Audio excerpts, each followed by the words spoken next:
गोस्वामी जी महाराज पूर्व प्रसंग में वर्णन किए श्री कागभुसुंडी जी महाराज श्री गरुड़ जी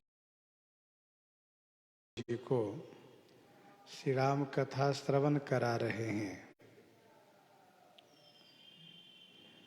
श्री राम कथा के अलग अलग प्रसंगों को श्री कागभुसुंडी जी वर्णन कर रहे हैं।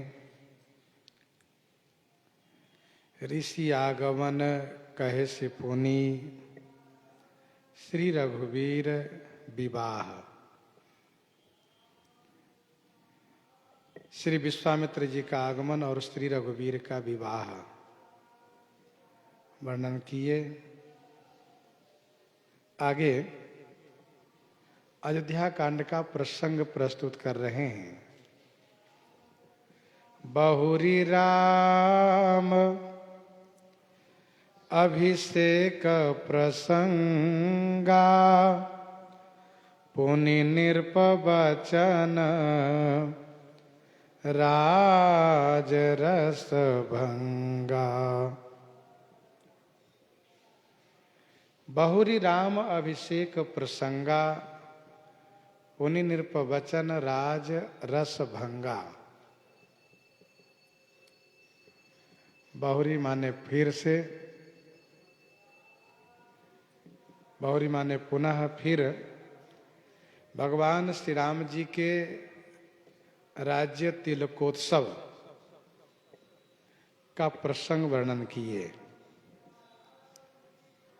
श्री राम जी के अभिषेक का प्रसंग अर्थात तिलकोत्सव की तैयारी का प्रसंग और पूर्णिमा ने फिर निर्पवचन और राजरस का भंग होना वर्णन किए।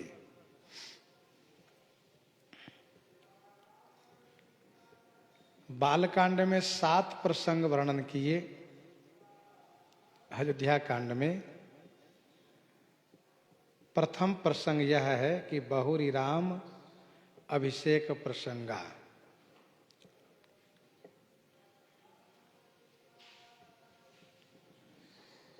अयोध्या कांड के प्रथम दोहा से यह प्रसंग 24 दोहा तक वर्णन है।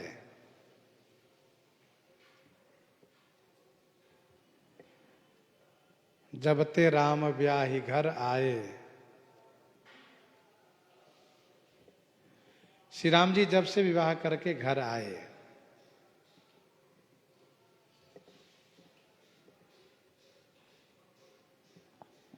और सबके उर अभिलाष अस कहि मनाई महेश। आप अछत जुबराज पद राम ही देहु नरेश।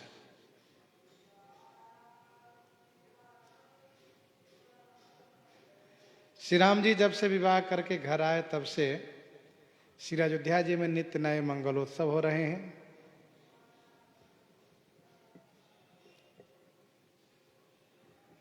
श्री अयोध्या जी में सब तरह से और सभी ओर से सुख का आगमन हो रहा है।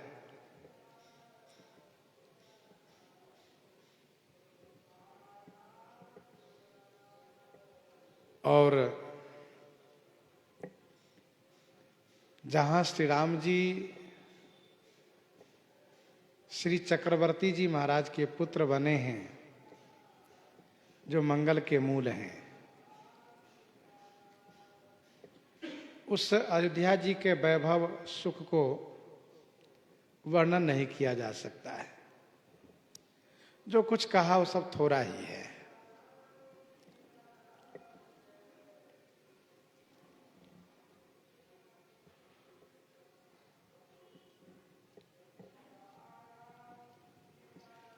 संपूर्ण अयोध्या वासियों के मन में यह एक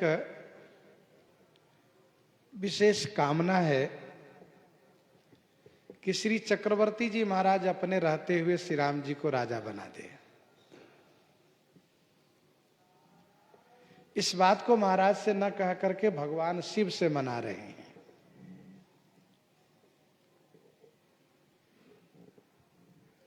श्री चक्रवर्ती जी एक दिन सभा में जब विराजित होते हैं और सहज भाव से हाथ में दर्पण लेकर के अपने मुख को अवलोकन करते हैं तो कान के समीप सफेद बाल दिखाई देता है। वह जो सफेद केश है वह मानो श्री चक्रवर्ती जी से कह रहा है कि महाराज अब आप श्री राम जी को राजा बना दीजिए। इस कार्य से आपके जीवन और जन्म का लाभ प्राप्त होगा। महाराज यह सोच करके गुरु जी को सुनाते हैं। गुरु जी इनकी बात को अनुमोदन करते हैं।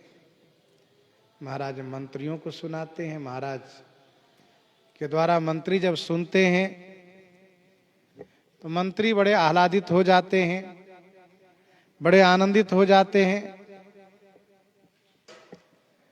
और मंत्रीगण अपनी प्रसन्नता दिखाते हैं, जिससे महाराज श्री चक्रवर्ती जी बड़े हर्षोल्लासित होते हैं। गुरु जी से तिलकोत्सव की तैयारी की अनुमति मांगते हैं।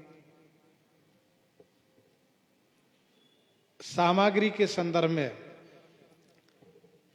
गुरु जी से पूछते हैं। गुरु जी सभी सामग्री का नाम बताते हैं। नगर में यह सूचना सबको मिल जाती है कि श्री राम जी कल राजा बनेंगे।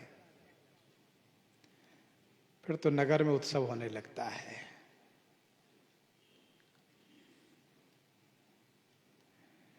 इस उत्सव से मंथरा को दुख हो जाता है।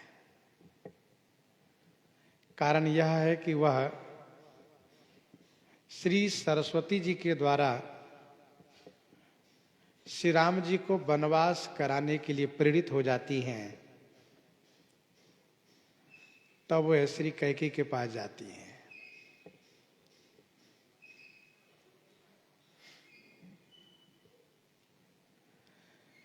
श्री कैकेयी को मंथरा ने कुटिलता की पाठ पढ़ाना शुरू किया।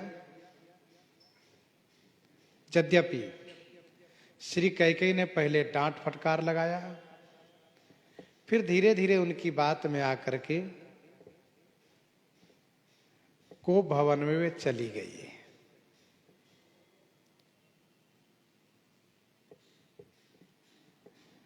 नगर में उत्सव हो रहा है। श्री कैकेयी कोप भवन में है। 24वें दोहा में है,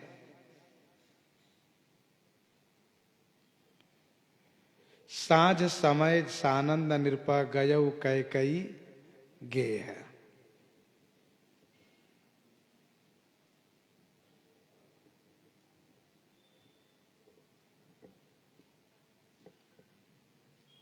महाराज कैकेयी के महल में गए। इसके बाद प्रसंग प्रारंभ हो जाता है।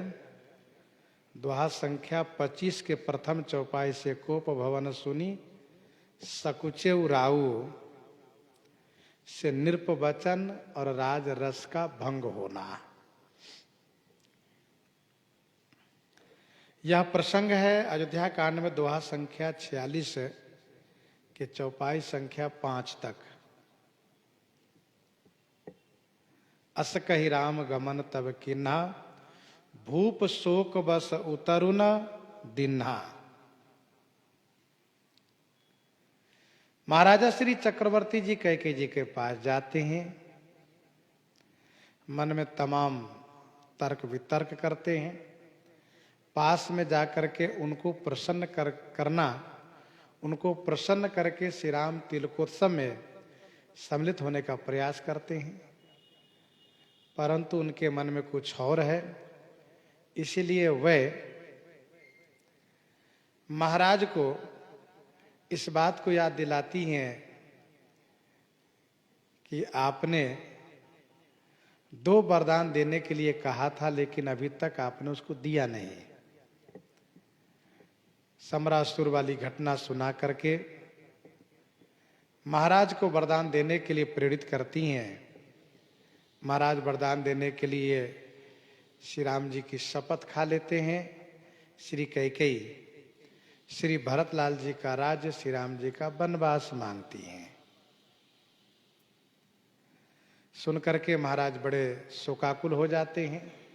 श्री कैकेयी को समझाने का बहुत प्रयास करते हैं। जब श्री कैकेयी नहीं मानती हैं तो उनको परित्याग कर देते हैं और श्री राम नाम का आश्रय ले लेते हैं।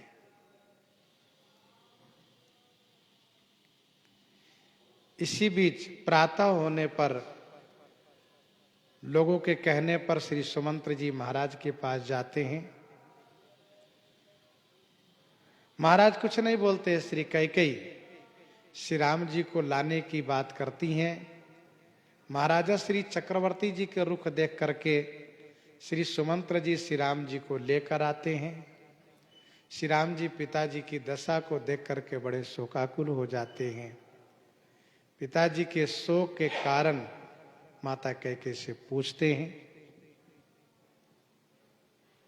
सुन करके श्री राम जी प्रसन्नता व्यक्त करते हैं, क्योंकि श्री राम जी को वन जाना अच्छा लग रहा है।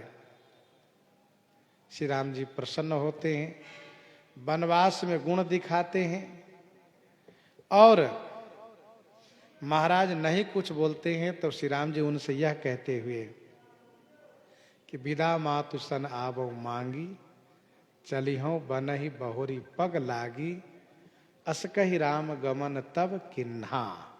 यहां तक। भूप शोक बस तरुण दीन्हा।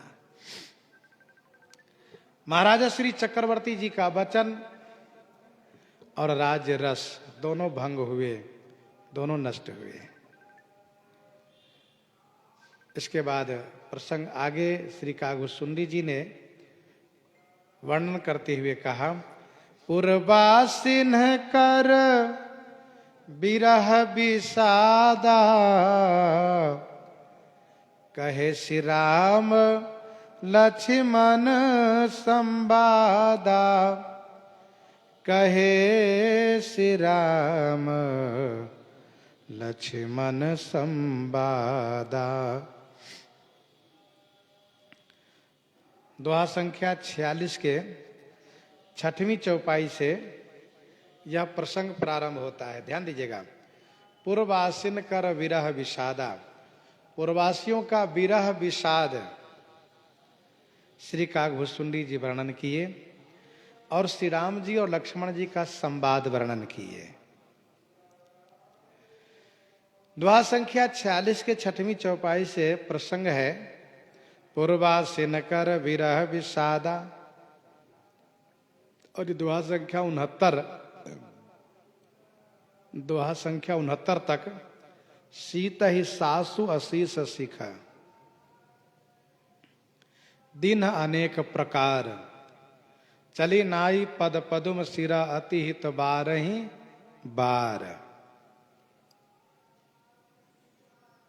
पूर्ववासिन कर विरह विषादा,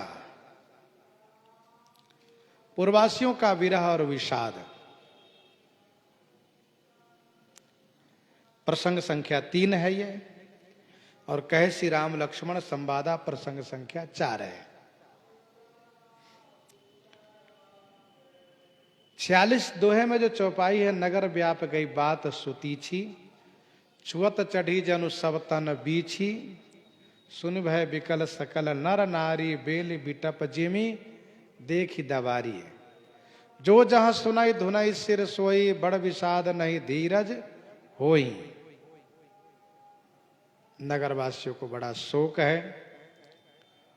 नगर के कुछ महिलाओं ने श्री कैकेयी को समझाने का प्रयास किया है, परंतु श्री कैकेयी एक नहीं मानी है।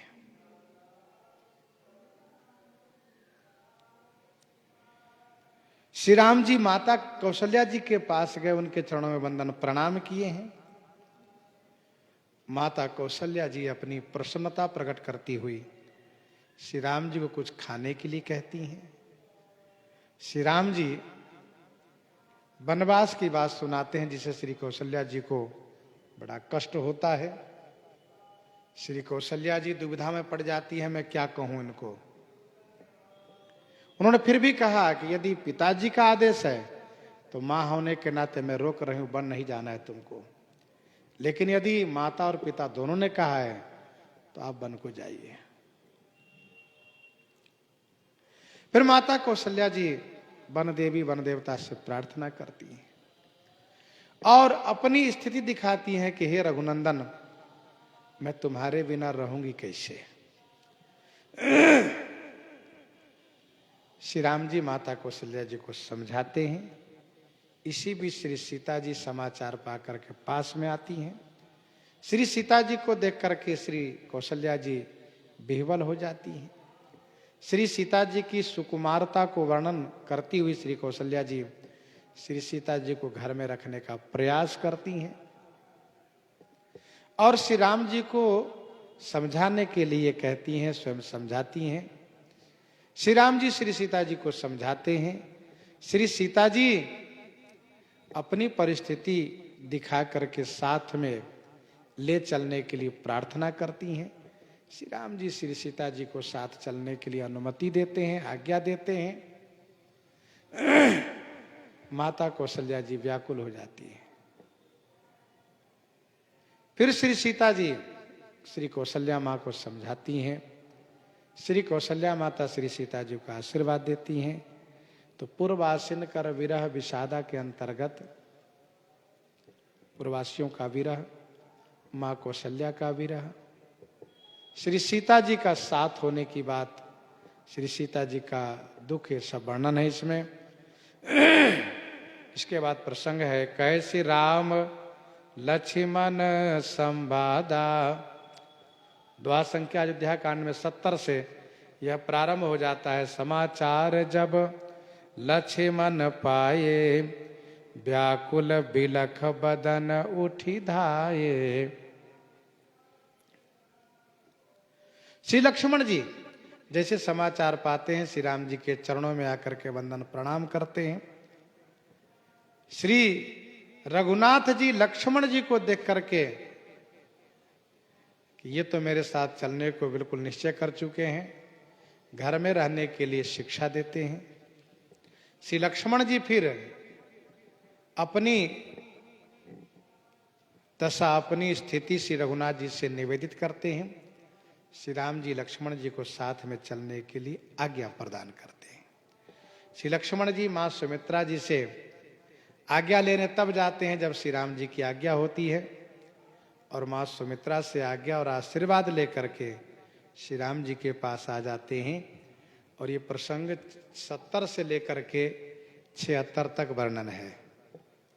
76 में गए लखन जहां जानकी नाथू, गए लखन जहां जानकी नाथू, भय मन मुदित पाई प्रिय साथू, यहां तक।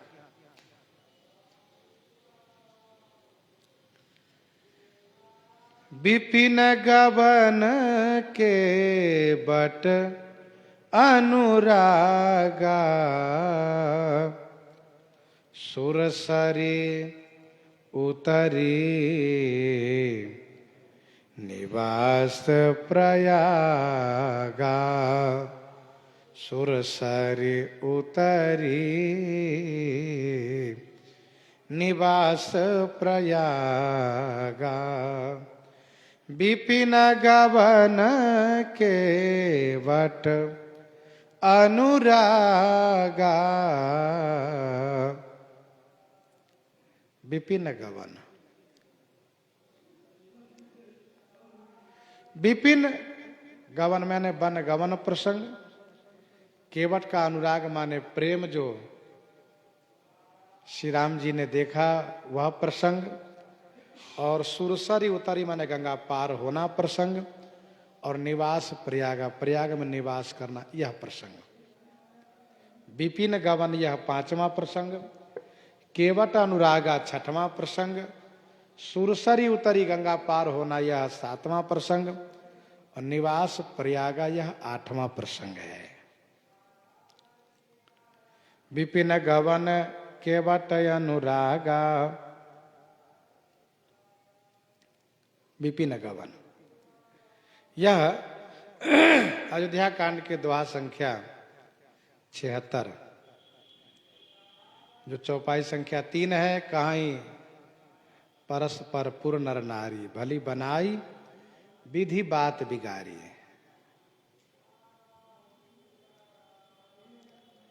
यहां से लेकर के दोहा संख्या 87 तक, दोहा संख्या 87 तक वर्णन है विपिन गवन।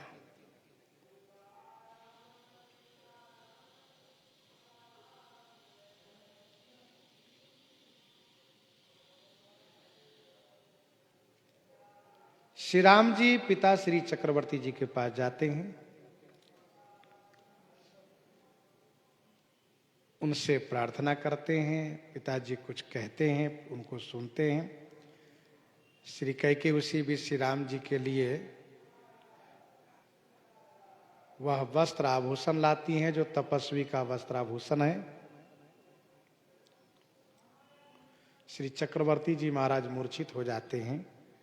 श्री राम जी तुरंत वनवासी का वेश बनाते हैं। राम तुरंत मुनि वेश बनाई, चले जनक जननी सिरुनाई से लेकर के शुद्ध सच्चिद आनंदमय कंद भानु कुल केतु चरित करत नर अनुहरत संस्कृति सागर सेतु। इसके अंतर्गत श्री राम जी का तमसा तट पर निवास और फिर पूर्ववासियों को सोए हुए छोड़ करके रात्रि में सुमंत्र जी को लेकर के रथारूढ़ होकर के आगे प्रस्थान करना, श्रृंगवेरपुर पहुंच करके गंगा जी में स्नान करना, यह वर्णन है। इसके बाद प्रसंग है केवट अनुरागा। केवट अनुरागा में निषाद राज का भी अनुराग सम्मिलित है।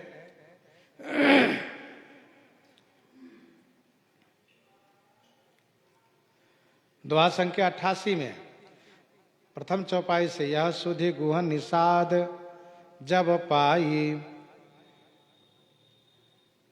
यह सुधि गुहन निषाद जब पाई, मुदित लिए प्रिय बंधु बुलाए। भेंट के लिए कंदमूल फल लेते हैं, आकर के चरण में वंदन प्रणाम करते हैं, नगर में चलने के लिए प्रार्थना करते हैं। श्री राम जी पिताजी के वचन से वनवास करने की बात कहते हुए नगर में, गांव में, पुर में न रहने की बात करते हैं। सुनकर के सबको दुख होता है। श्री राम जी के लिए निषाद राज सिंसुपा वृक्ष की छाया में सेज की रचना करते हैं, कंदमूल फल भोजन के लिए इकट्ठा करते हैं।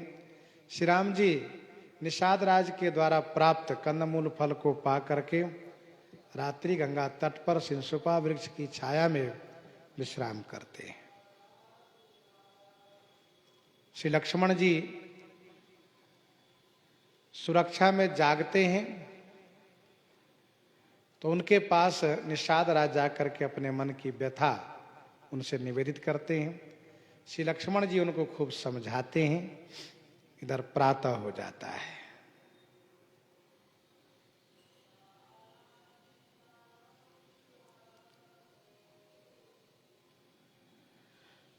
और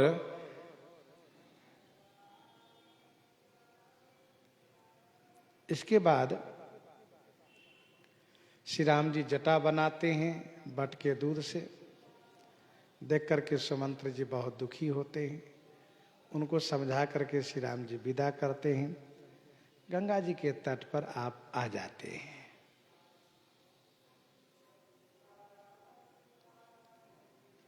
तो केवट अनुरागा प्रसंग है 88 से लेकर के 100 तक।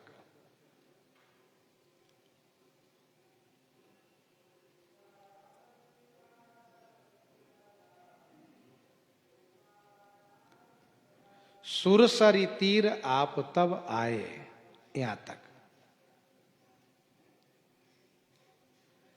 इसके बाद प्रसंग प्रारंभ हो जाता है सुरसरी उतरी। सुरसरी उतरी में उस केवट का प्रसंग है जो जिन्होंने नौका से श्री राम जी को पार किया है।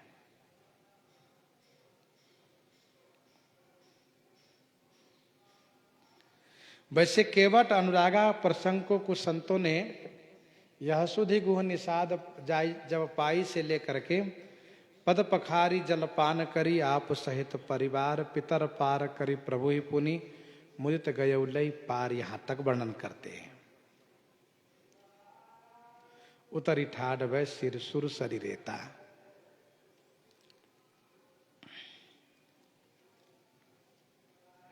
फिर भी सुरसरी उतरी प्रसंग को यदि विस्तार से हम वर्णन करना चाहें तो केवट अनुरागा में प्रसंग को निषाद राजगुह का प्रसंग मान लेना चाहिए, और दोहा संख्या 100 से मागी नाव ने केवट आना से लेकर के दोहा संख्या 105 तक सुरसरी उतरी प्रसंग है। श्री राम जी गंगा पार होने के लिए केवट से नौका मांगते हैं।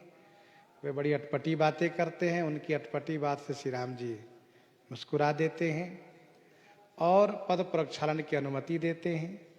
पद प्रक्षालन करके और श्री राम जी को नौका में बैठा करके गंगा पार कराते हैं। निवास प्रयागा।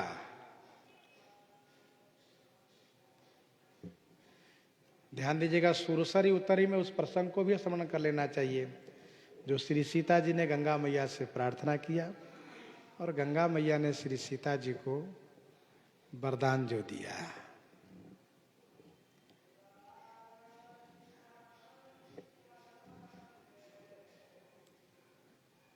प्राणनाथ देवर सहित कुशल कौशलाई पूजहि सब मन कामना सुजस राई जग छाई।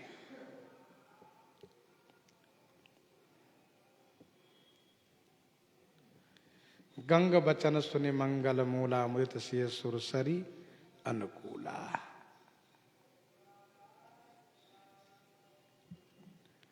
प्रसंग प्रारंभ हो जाता निवास प्रयागा।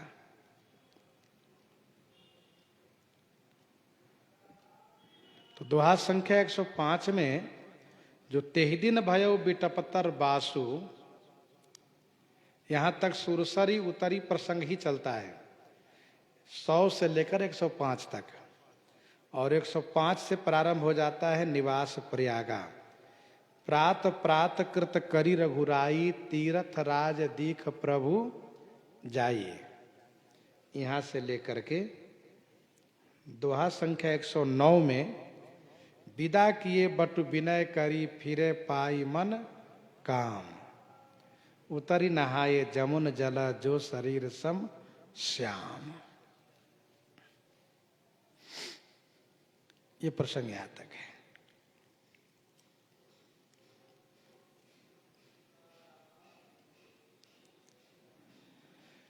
फिर प्रारंभ हो जाता है वाल्मीक प्रभु मिलन बखाना, चित्रकूट जिमि बस भगवाना।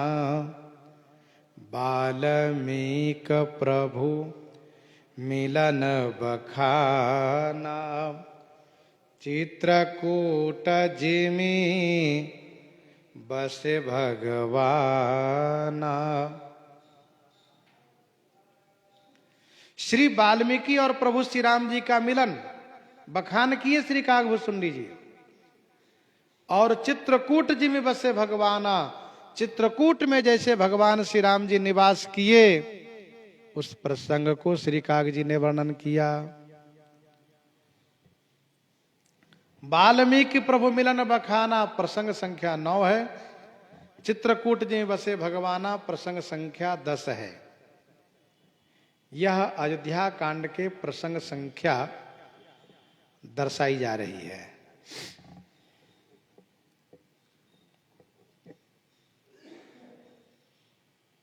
वाल्मीकि प्रभु मिलन बखाना।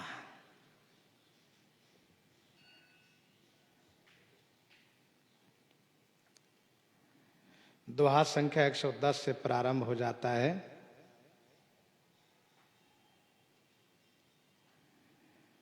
सुनत तीरवासी नर नारी, धाये निज निज काज विसारी। मार्गवासियों का प्रेम, वृक्ष की छाया में श्री राम जी पहुंचते हैं। गांव की महिलाएं श्री राम जी के लिए पानी भर के लाती हैं, कंदमूल फल लेकर आती हैं, और फिर श्री राम जी वहां निवास विश्राम करते हैं। घंटा 2 घंटा विश्राम करते हैं तो गांव की महिलाएं श्री सीता जी से परिचय पूछती हैं। उस प्रसंग को वर्णन किया। फिर इसके बाद श्री राम जी श्री वाल्मीकि जी के आश्रम में आते हैं। वाल्मीकि जी से पूछते हैं कि भगवान आप बताइए कि मैं कहाँ रहूं। तो श्री वाल्मीकि जी महाराज श्री राम जी को रहने के लिए 14 स्थान बताते हैं, जो 14 प्रकार की भक्ति है।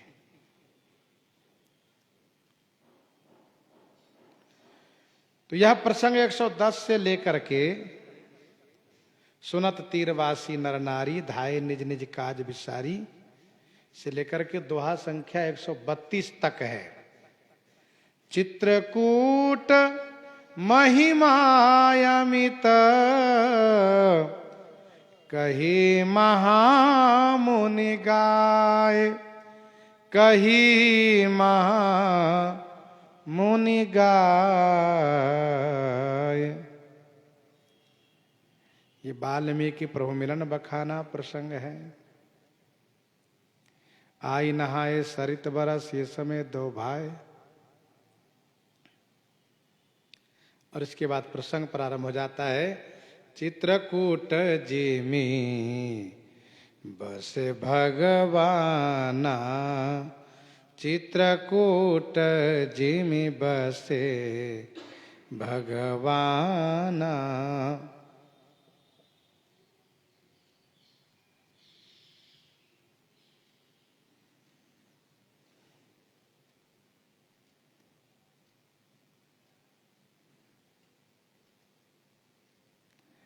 यह प्रसंग 132 से लेकर के 142 तक है।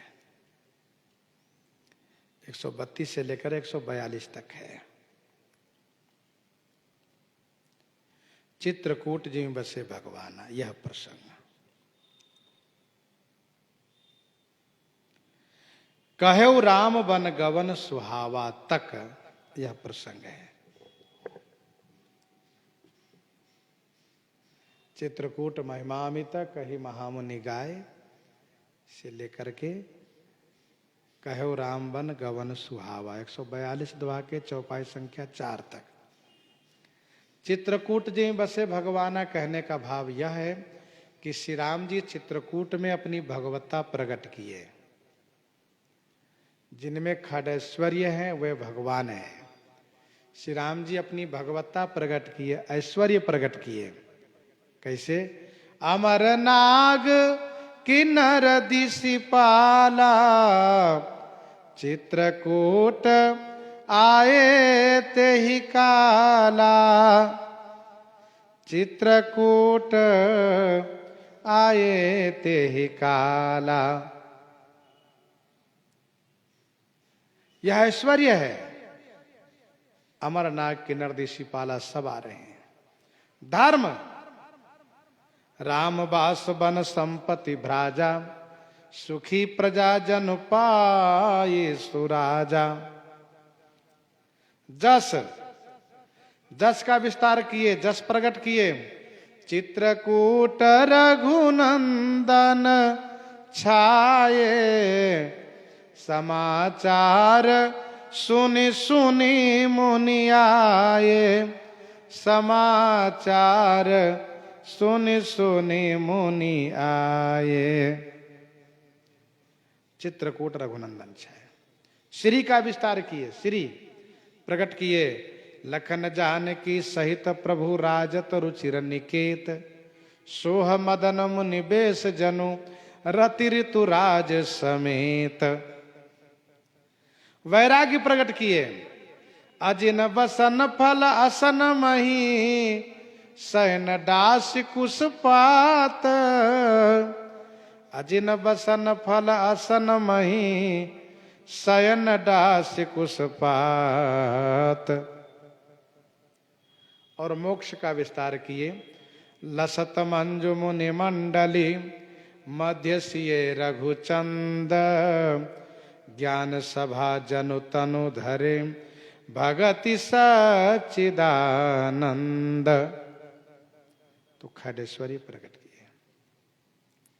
आगे श्री कागभूषुंडी जी वर्णन करते हैं। सचिवागमन नगर निरपमरना, सचिवागमन नगर निरपमरना। भरतागमन प्रेम बहुबरना, भरतागमन प्रेम बहुबरना। सचिवागमन नगर निरपमरना, भरतागमन प्रेम बहुबरना। सचिव का आगमन, मंत्री का आगमन नगर में, और निरपमरना माने महाराज का मरण होना, महाराज का देहावसान होना, यह वर्णन किया श्री काग जी ने। और भरता गवन प्रेम बहुबरना, श्री भरतलाल जी का ननिहाल से आगमन और उनके प्रेम को बहुत प्रकार से श्री कागभूषुंडी जी ने वर्णन किया। सचिवागमन मंत्री सुमंत्र जी का आगमन।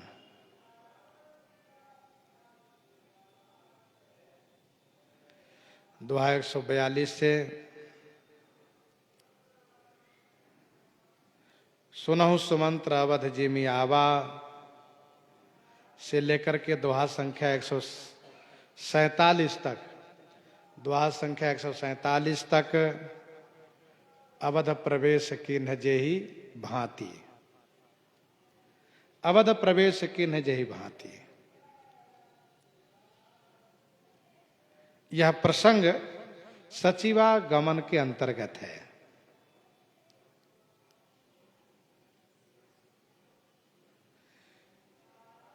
सचिवागमन नगर में यह प्रसंग संख्या 11 है। निरपमरना प्रसंग संख्या 12 है।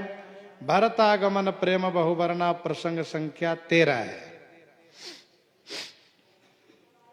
महाराजा श्री चक्रवर्ती जी का देहावसान होना, स्वर्गवास होना श्री कागभूषुंडी जी ने वर्णन किया। दोहा संख्या 147 की उस चौपाई से जिन जिन समाचार सुन पाए, भूप द्वार रथ देखन आए। रथ पहचाने विकल लखी घोरे, यहां से वर्णन है। सुमंत्र जी महाराज पहुंचते हैं श्री चक्रवर्ती जी के पास, और श्री चक्रवर्ती जी सुमंत्र जी को देख करके उनसे श्री राम जी के बारे में पूछने लगते हैं। सुमंत्र जी महाराज महाराजा श्री चक्रवर्ती जी को बहुत समझा बुझा करके और अपने महल को चले जाते हैं। इसके बाद श्री चक्रवर्ती जी श्री राम जी के विरह में बड़े व्याकुल हो जाते हैं। उस व्याकुलता में वह घटना याद आती है जो पूर्व काल में तापस अंध ने इनको श्राप दिया था। उस घटना को सुनाते ही महाराज व्याकुल हो जाते हैं, और फिर इसके बाद महाराज अपने शरीर का परित्याग कर देते हैं।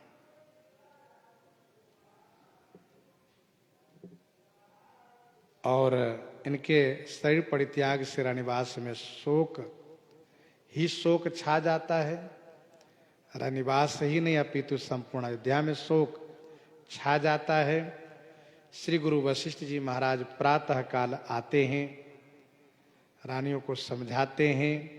श्री चक्रवर्ती जी के मृत शरीर को तेल भरे नौका में सुरक्षित कराते हैं और इसके बाद दूतों को कैकेयी देश भेजते हैं। नगर निरुपमरना यह प्रसंग 156 तक है। तब वशिष्ठ मुनि समय समय कही अनेक इतिहास, यहां तक। भरतागमन, भरतलाल जी का आगमन प्रसंग 156 के उस चौपाई से। तेल नाव भर निरपत अनुराखा, दूत बोलाई बहुरियस भाका, यहां से लेकर के 169 दोहा तक। तात हृदय धीरज धरहु करहु जो अवसर आज, उठे भरत गुरु बचन सुने करण कहो सब साज। वह करण कहो सब काज। श्री भरतलाल जी आते हैं। पहले तो गोस्वामी जी ने कहा कि उनका दुःस्वप्न होता है, दुःस्वप्न सत्य न हो इसके लिए तमाम उपाय करते हैं, लेकिन कोई उपाय सफल नहीं होता है।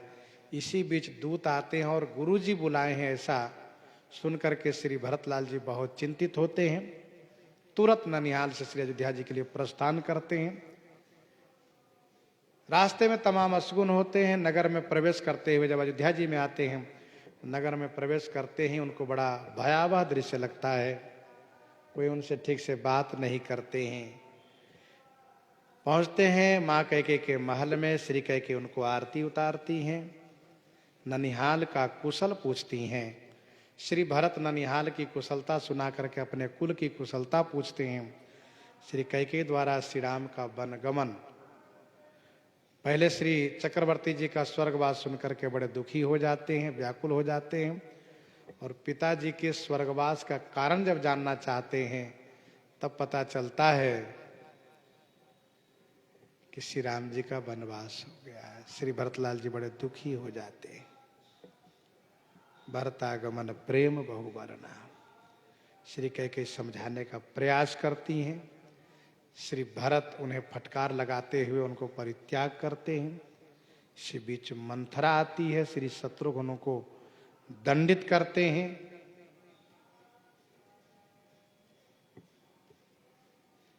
इसके बाद श्री भरत मां कौशल्या जी के पास जाते हैं। श्री कौशल्या जी के पास जाकर के बड़े व्याकुल होते हैं, शपथ खाते हैं। माँ कौशल्या उन्हें समझाती हैं। इसी क्रम में रात्रि व्यतीत होती है। गुरु श्री वशिष्ठ जी आते हैं, मंत्रीगण आते हैं। श्री भरतलाल जी को समझाते हुए कहते हैं, तात हृदय धीरज धरहु करहु जो अवसर आज, उठे भरत गुरु बचन सुने। यहां तक वर्णन है। भरतागमन प्रेम बहुवरना, करि नृप क्रिया संगपुरवासी, भरत गए जहाँ प्रभु सुख राशि। भरत गए जहाँ प्रभु सुख राशि। नृप क्रिया, राजा की क्रिया करके संगमपुरवासी को लिए हुए श्री भरत वहां गए, कहां? जहां चित्रकूट में सुख के राशि प्रभु श्री राम जी विराजित है। करी नृप क्रिया प्रसंग संख्या 14 है। संगपुरवासी भरत गए जहां प्रभु सुख राशि प्रसंग संख्या 15 है। करी नृप क्रिया 169 से लेकर 71 तक है। 169 से लेकर 71 तक। नृपतनु वेद विदित अनवावा परम विचित्र विमान बनावा, यहां से लेकर के पितुहित भरत की न जस करनी, सो मुख लाख जाई नहीं वरनी। यहां तक है। फिर 171 से प्रसंग प्रारंभ हो जाता है। संग पुरवासी भरत गए जहां प्रभु सुख राशि। 171 में है, सुदिन सोधी मुनिवर तब आए।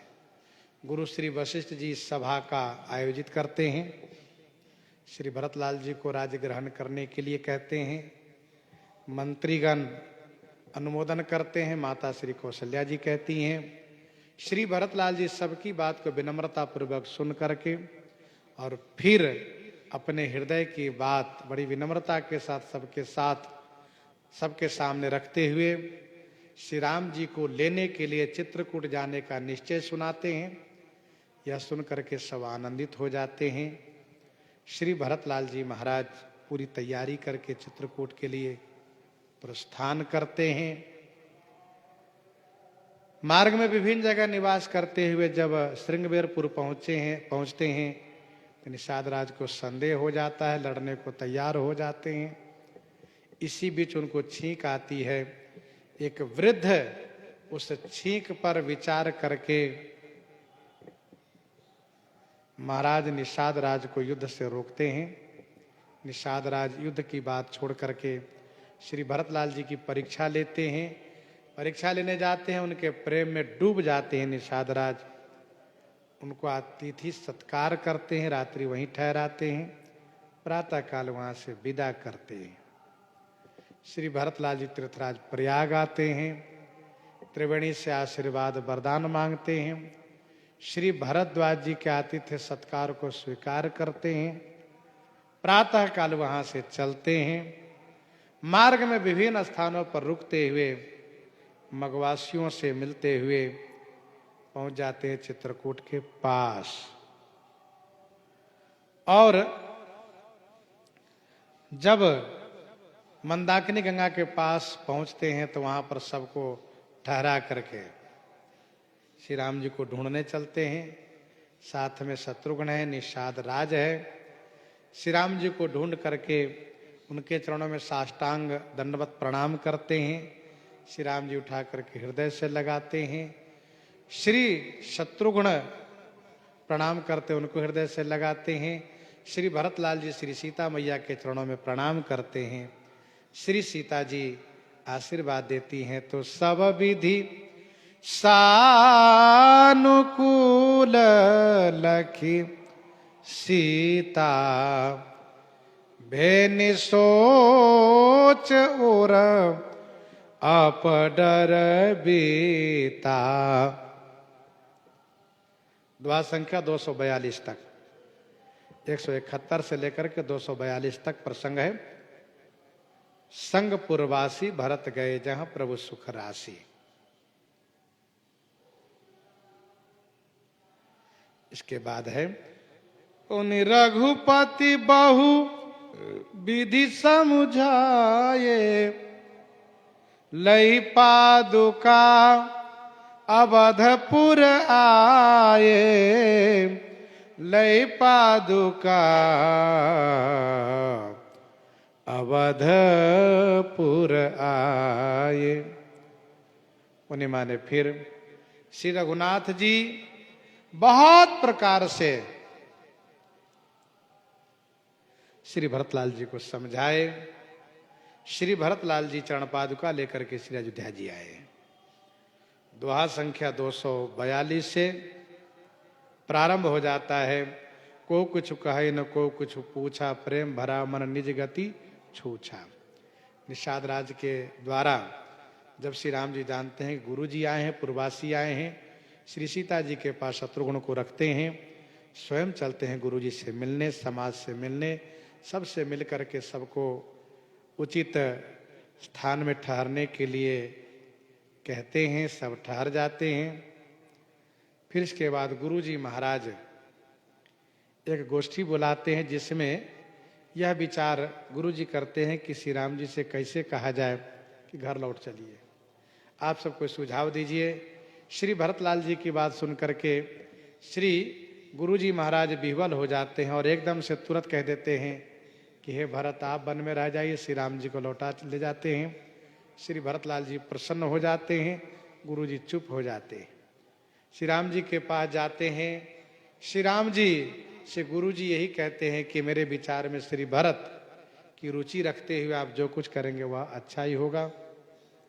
श्री भरत पर गुरु जी का अनुराग देख करके श्री राम जी बड़े आनंदित होते हैं।